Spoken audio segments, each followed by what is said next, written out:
So, this is just a wireframe, an example of a design center that a potential robotics engineer might fire up. They come to the iRobot.com site, this thing fires up, and they get an opportunity to use some reference robotic circuits that are already in place. They can start to build stuff through this design center. They can then collaborate and connect with the engineer in China and say, hey, let's start talking about this stuff. Let's brainstorm. Let's start to build this next generation robot. They can, add all of the items into their cart. They can, there's a whole e-commerce aspect to this. They can, there's documentation. There's a whole bunch of things that you can do within this virtual design center that allow the engineer in China and Japan and all over the world to collaborate with each other and really drive the next generation of robotics design, right? And the best part is, iRobot gets to be the platform player where all of this is happening, right? So they are not only being at the forefront of the robotics revolution today, they're going to be at the forefront of the robotics revolution for years to come, because they're really fostering this environment, this ecosystem of all these players coming together and working within robotics. The next is simple. You take those robotics designs and you run a campaign. You run a social campaign, you run a mobile campaign. You get consumers, you bridge the gap between the consumers and the engineers, where you put up these things for awards and say, hey consumer, which of these robot designs are of most value to you, right? Simple stuff. So how does it all come together with the SMAC Stack? So I'm going to kind of tie it all together in terms of the SMAC Stack and what each of you as marketers can really think about when you think about the SMAC Stack, right?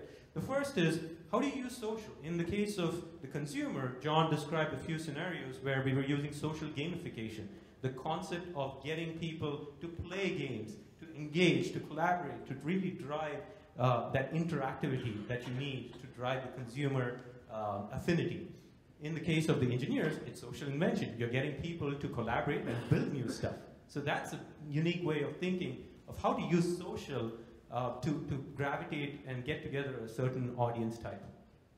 The next is the mobile, right? You're getting, mobile video captures. John just showed you a video where somebody took a video on their iPad or on their cell phone of this cat and this dog having a nice SMACdown themselves. The cat was winning, I think. And so the concept here is, there you have mobility, and social and mobile are so connected these days, right? And for the inventor audience, it's about concept collaboration. You have the Chinese engineer walking down a path, they're in the park, they're talking on the phone with the engineer in Britain, and they're talking about what the next generation robotic design should look like. On the analytics side, man, you can measure this thing 10 different, 15 different ways, right? So in social engagement, you can measure, how many people are, uploading videos, how many hits you have got, how many views you've got. In the design space or in the inventor space, you can really measure the quality of engineering. What is the cycle time to go from an initial build that the robotics engineer builds to all the way through where it's submitted to the iRobot Awards and iRobot R&D engineers are looking at it. And then finally, the cloud. All of this is completely scalable. You need a lot of computing power when you're uploading hundreds of thousands of videos. Does anyone know how many videos get uploaded per second on YouTube? Any guesses? 5? 10? What was that? 23? You're a little on the low side. Just a little. Anybody, any more guesses? Go big. 1 million. Per minute. Did I say a second? 1 minute, right? And so think about it. There's so much stuff, all sorts of crap, a lot of dogs and cats fighting with each other, on Roombas or not, right, on there. And this is happening. And so when you're thinking about that, you need a lot of computing power. You need a lot of storage. That scalability you can achieve only through the cloud. Same thing with the engineering crowd as well. You need on-demand scalability. You're firing up a big application, a lightweight HTML5 application that's going to sit on a web property, but nonetheless, you're building robots on it or designing robots on it. So you need some serious computing power, and that is what the cloud offers.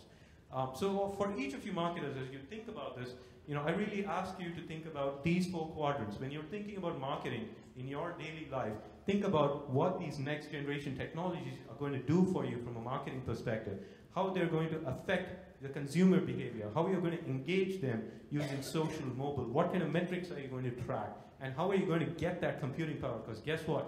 There's computing power, they're going to use it. So that's what I want to leave you with today. And that's our show, folks.